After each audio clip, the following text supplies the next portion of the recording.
Good morning everyone. This is a lecture number 21 of engineering thermodynamics. In last lecture we have completed unit number 2. This is unit number 3. In unit number 3 there are two parts. First is availability and second is thermodynamic cycles. In availability we will see available energy and unavailable energy.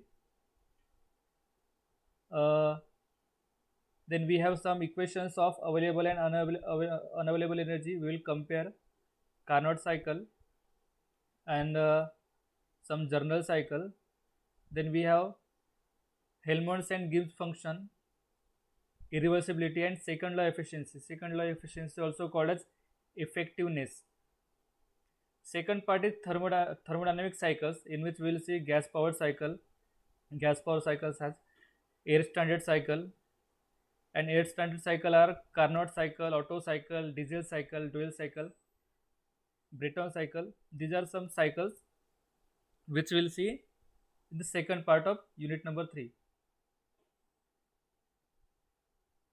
Let's start unit number first part of unit number 3, that is availability.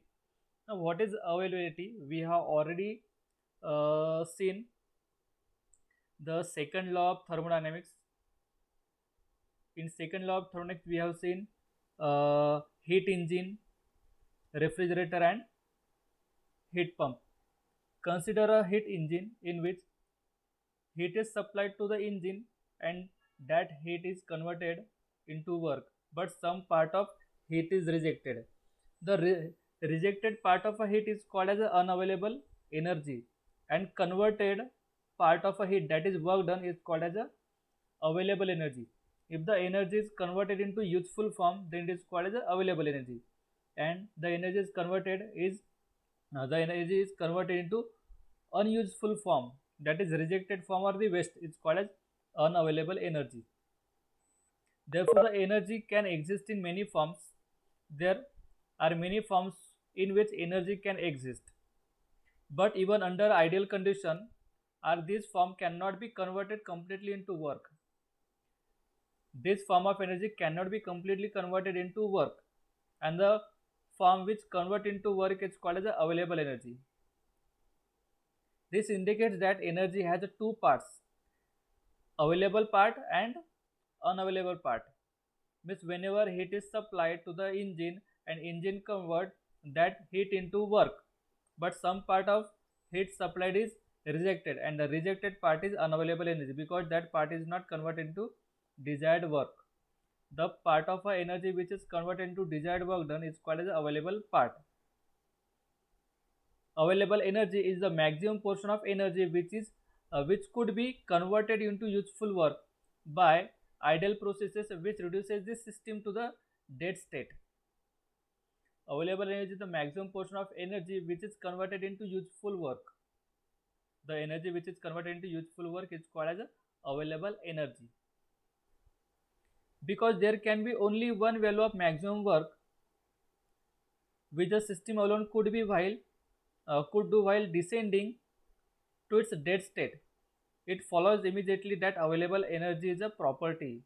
It says that available energy is a property of a system, and available energy is obtained only when, or the available energy is maximum only when the work obtained is a maximum.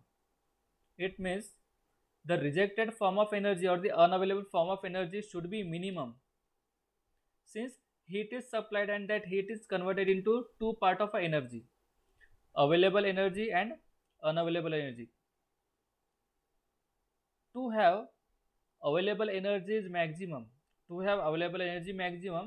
unavailable energy should be minimum. That is, to get maximum work done, heat rejection should be minimum. A system which has a pressure difference from that of surrounding, a system which has a pressure difference from that of surrounding, work can be obtained from an expansion process, and if the system has a different temperature, heat can be transferred to a cycle and work can be obtained.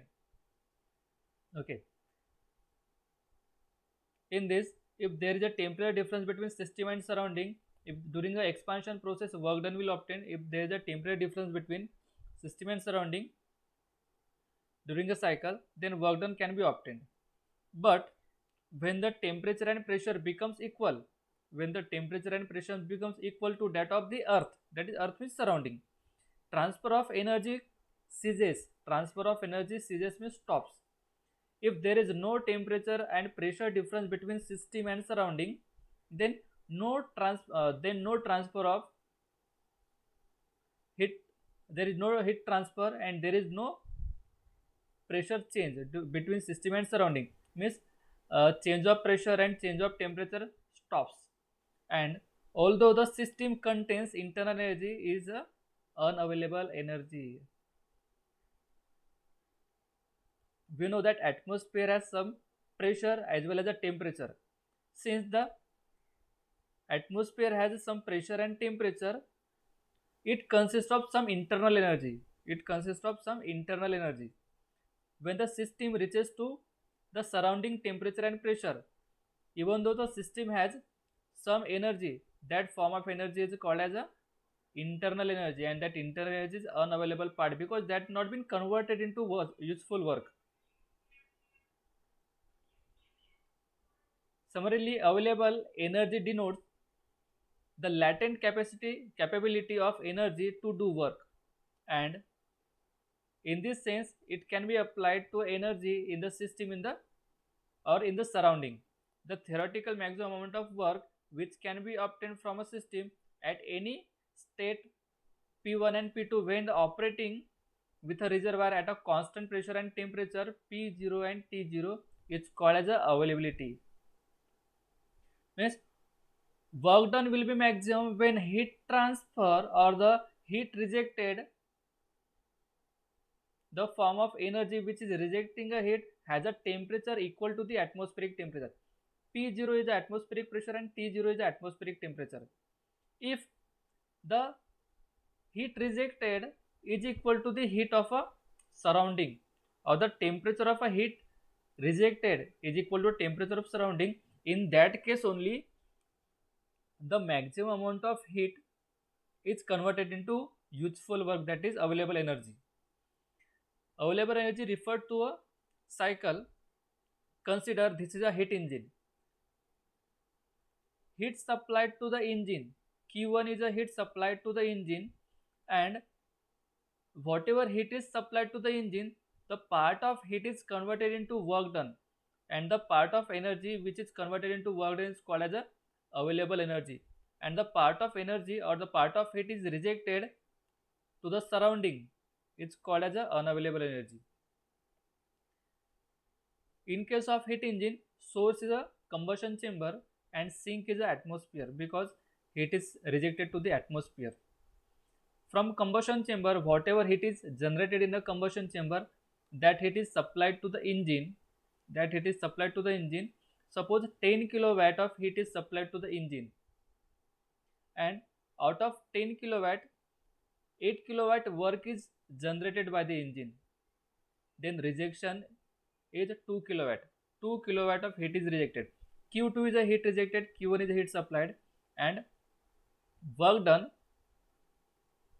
is a Q1 minus Q2. Work done is 8 kilowatt. Q1 is 10 kilowatt and Q2 is a 2 kilowatt. 10 kilowatt minus 2 kilowatt is equal to 8 kilowatt. Work done is Q1 minus Q2. And whatever work is obtained is called as a available energy, and whatever heat is rejected is called as unavailable energy. The available energy or the available part of energy supplied is the maximum work output obtainable from a certain heat input in a cyclic heat engine. The minimum energy that has rejected to the sink by the second law is called unavailable energy, or the unavailable part of the energy supplied. Means whatever heat is rejected is a unavailable part, and whatever work part of a energy is converted into work done is called as a available energy. Therefore, whatever heat is supplied is converted into available part of energy and unavailable part of energy. Available part of energy is a work done, and unavailable part of energy is a Q2, that is heat rejected. Therefore, if you want to find maximum work is equal to available part of energy. Therefore, available part of energy is equal to Q1 minus unavailable part of energy, unavailable energy. Therefore, we can write available energy is equal to Q1 minus unavailable energy. For a given value of the source temperature T1, T1 is the temperature of Q1. T1 is the temperature of Q1, means whatever heat is supplied to the engine at a temperature T1 and a heat rejected from the system is Q2 at temperature T2. Okay, the sink temperature is T2 and source temperature is T1.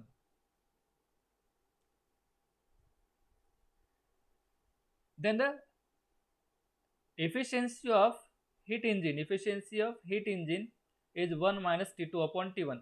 We have already seen this relation, and this is the final part of efficiency formula. Actually, efficiency is the work done upon heat supplied, and work done is the heat supplied minus heat rejected upon heat supplied. Okay, it will be 1 minus heat rejected upon heat supplied, and heat is rejected at temperature T2 and heat is supplied at temperature T1. Therefore, the efficiency is 1 minus T2 upon T1. For a given T1, efficiency of reversible heat engine will increase with the decrease of T2. Means efficiency will be maximum when the T2 is minimum. Means temperature of heat rejected is minimum, then the efficiency is maximum. If we decrease the numerator, the efficiency will be maximum. Therefore, to have maximum efficiency, the T2 should be lowest. The lowest practicable temperature of the heat rejected is the temperature of the surrounding. Means the lowest temperature of the heat rejected can be minimum up to surrounding temperature. The temperature of T2 cannot be less than T0. Temperature of T2, temperature T2 cannot be less than T0. It can be greater than or equal to T0. Therefore, to have maximum efficiency, we will replace T2 by minimum temperature, and the minimum temperature is the surrounding temperature. Therefore, 1 minus T0 upon T1. Now, maximum work that can be obtained, suppose we are getting 90% efficiency. Suppose the maximum efficiency of the cycle is 90%. It means 90% of a heat supplied is converted into work. Therefore, maximum work is equal to whatever heat is supplied, the 90% of heat is converted into work done. Therefore, this is a 90%. This is the efficiency multiplied by Q. Therefore, maximum work obtained is equal to heat supplied multiplied by the efficiency of the engine. Now consider a cycle L2M, consider a process LM, not cycle, process LM, and Q is a heat supplied during this process. Q is a heat supplied during this process. Now DQ1 is a heat supplied for a elemental area. Consider this elemental area. DQ is a heat supplied for this elemental area. Now we have to calculate total area to have total heat supplied. Consider a finite process LM in which heat is supplied reversibly to a heat engine. Look at the figure B. Taking an elementary cycle, if dQ1 is the heat received by the engine at temperature T1. dQ1 is the heat received by the engine at temperature T1. Then for the elemental area, we can write work done for elemental area is equal to efficiency into heat supplied for the elemental area. Now multiply this bracket with dQ1, then we will get dW max is equal to dQ1 minus T0 by T1 dQ1. and this is a work done, and this is a, since this is a work done, this is a available energy. Now to get maximum work done, to get, sorry, total work done, we have to integrate it. For the heat engine, receiving heat for the whole process Lm and the rejecting heat at T0, integrate above equation from process L to M, therefore integration L to M, dW max is equal to integration dq1 from L to M minus integration T0 by T1 dq1 from L to M.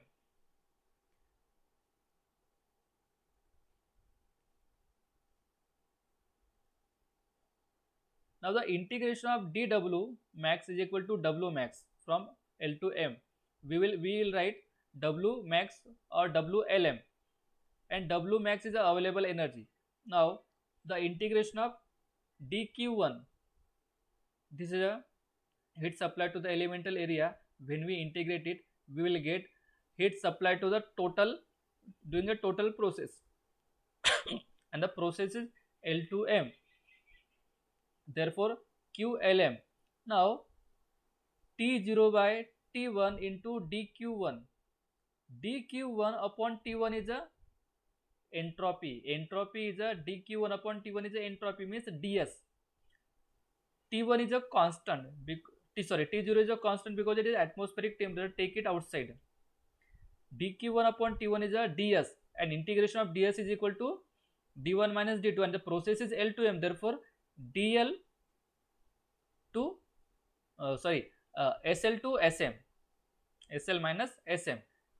Therefore the second part of integration is equal to T0 SL minus SM.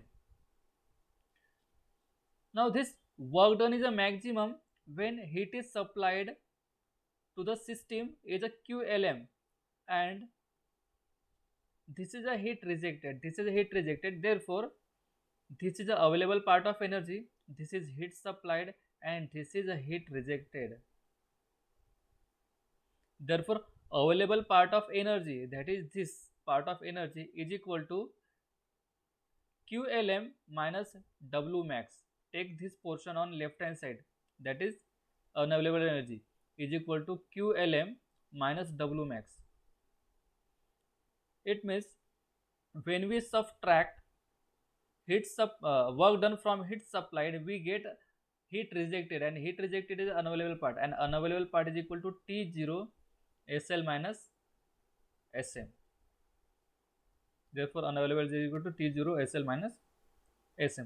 Thus unavailable energy is a product of lowest temperature of the heat rejected and the change of entropy of the system during a process of a supplying heat. Therefore to calculate unavailable energy is a product of minimum temperature. Unavailable energy is a product of minimum or the lowest temperature and the change of entropy of a system during a process.